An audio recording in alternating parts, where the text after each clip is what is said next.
करते हैं। देखिए, मध्य भारत की शुरुआत में सबसे पहले आती है अरावली पर्वत श्रेणी। ये जो अरावली पर्वत श्रेणी है, ये गुजरात से शुरू होती है, राजस्थान से होती हुई जाती है और हरियाणा में जाके खत्म होती है। इस पर्वत श्रेणी की अनुमानित आयु 570 मिलियन वर्ष मानी जाती है। मतलब 570 मिलियन वर्ष पुरानी ये पर्वत श्रृंखला मानी जाती है। मैं आपको बता दूं कि इस पर्वत श्रृंखला का 80% भाग सिर्फ राजस्थान के अंदर ही है। और एक रोचक बात यह है कि जो दिल्ली है, दिल्ली का जो राष्ट्रपति भवन है, उसकी जो जमीन है वो भी अरावली पर्वत श्रृंखला का ही हिस्सा है। उस जगह को वैसे रायशीला या फिर रायसीना पहाड़ी के नाम से जाना जाता है। दोनों नाम हैं इसके, तो आप इसे याद रख सकते हो। अच्छा, अरावली पर्वत श्रेणी की सबसे ऊंची चोटी गुरशिखर मानी जाती है, जिसकी जो ऊंचाई है 1722 मीटर है और वो राजस्थान के अंदर स्थित है। तो ये जितने भी फैक्ट्स हैं, इनसे सवाल बनता है अरावली पर्वत श्रेणी के बारे में। इसके बाद आती है विंध्याचल पर्वत श्रेणी, जो कि मध्य भारत की सबसे प्रमुख श्रेणी है। ये गुजरात से शुरू होती है, मध्य प्रदेश, उत्तर प्रदेश और झारखंड तक जाती है। मतलब झारखंड तक इसका विस्तार हो रखा है। अब यहाँ पे एक कंफ्यूजन पैदा होता है कि यहाँ पे दो इंपॉर्टेंट नाम है, एक है भारनेर की पहाड़ियां और एक है कैमूर श्रेणी। अब मैं आपको बता दूं कि जो विंध्याचल है, इसी को भारनेर की पहाड़ी कहा जाता है, लेकिन कहाँ पे? मध्य प्रदेश और उत्तर प्रदेश के कुछ एक हिस्सों के अंदर। वहीं मध्य प्रदेश और उत्तर प्रदेश की जो सीमा है, वहां की पहाड़ियों को कैमूर श्रेणी के नाम से जाना जाता है। लेकिन ये सारा का सारा आता किस में है? विंध्याचल के अंदर ही आता है। तो ये चीज आपको याद रखनी है, भारनेर की पहाड़ियां और कैमूर श्रेणी। ठीक है। अच्छा, झारखंड के अंदर विंध्याचल के कुछ एक हिस्से हैं जिन्हें पारसनाथ की पहाड़ियों के नाम से जाना जाता है। अभी जो पारसनाथ की पहाड़ी है, इसके ऊपर एक बहुत प्रसिद्ध मंदिर है जैन मंदिर नाम से, इसलिए इसे कुछ लोग जैन मंदिर की पहाड़ी भी कहते हैं। ठीक है, वैसे इसका नाम पारसनाथ की पहाड़ी है। अच्छा, इसकी जो ऊंचाई है वो तकरीबन 1365 मीटर है। तो ये चीज भी आपको याद रखनी है। तो विंध्याचल के अंदर तीन नाम हो जाते हैं, एक भारनेर की पहाड़ियां, एक कैमूर श्रेणी और एक हो जाती है पारसनाथ की पहाड़ी, जिसके ऊपर जैन मंदिर बना हुआ है। तो ये चीज आपको याद रखनी है। इसके बाद यहां से दक्कन के पठार शुरू होते हैं। तो आपको स्पेशली यहां से लिख लेना है कि दक्कन के पठार यहीं से शुरू होते हैं। और इसमें सबसे पहले आती है सतपुड़ा पर्वत श्रृंखला। ये जो पूरी सतपुड़ा की श्रेणी है, पर्वत श्रेणी है, इसके उत्तर से नर्मदा नदी बहती है और दक्षिण से ताप्ती नदी बहती है। तो आप ये कह सकते हो कि इन दोनों नदियों के बीच में ये पहाड़ की श्रेणी होती है। तो ये चीज आपको याद रखनी है। अच्छा, इसके तीन भाग हैं, मतलब इसको तीन भागों में बांटा गया है। पश्चिम में इसे राजपीपला की पहाड़ी कहा जाता है, मध्य प्रदेश में इसे महादेव की पहाड़ी से नाम से जाना जाता है और छत्तीसगढ़ में इसे मैकाल पर्वत के नाम से जाना जाता है। और इन तीनों के अंदर सतपुड़ा श्रेणी की जो सबसे ऊंची चोटी है वो कहाँ पे है? महादेव पहाड़ियों के अंदर है, जिसका नाम है धूपगढ़ की पहाड़ी। वो सबसे ऊंची चोटी है यहाँ की, जिसकी ऊंचाई 1350 मीटर है। इससे स्पेशली सवाल बना था कि धूपगढ़ की पहाड़ी कहाँ स्थित है और उसकी कितनी ऊंचाई है। ठीक है, तो ये चीज आपको याद रखनी है। इसके बाद आती है महाराष्ट्र की तीन प्रमुख पर्वत श्रेणियां। सबसे पहले आती है अजंता पर्वत श्रेणी, जो कि गुफाओं के लिए और चित्रकारी के लिए काफी ज्यादा मशहूर है।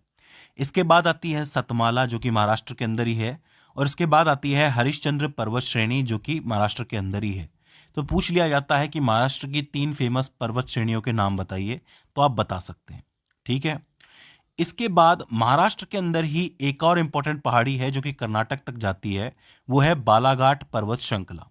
बालाघाट पर्वत श्रृंखला की जो खास बात है वो ये है कि एक तरफ गोदावरी बहती है इसकी तरफ और दूसरी तरफ भीमा नदी बहती है। तो आप ये कह सकते हो कि ये गोदावरी और भीमा नदी के लिए एक तरीके का विभाजक है। जैसे पहले सतपुड़ा श्रेणी जो थी, उसमें एक तरफ उत्तर की तरफ नर्मदा बह रही थी और दक्षिण की तरफ ताप्ती बह रही थी, वैसे यहाँ पे बालाघाट में ऊपर की तरफ यानी कि उत्तर की तरफ कौन सी बहती है?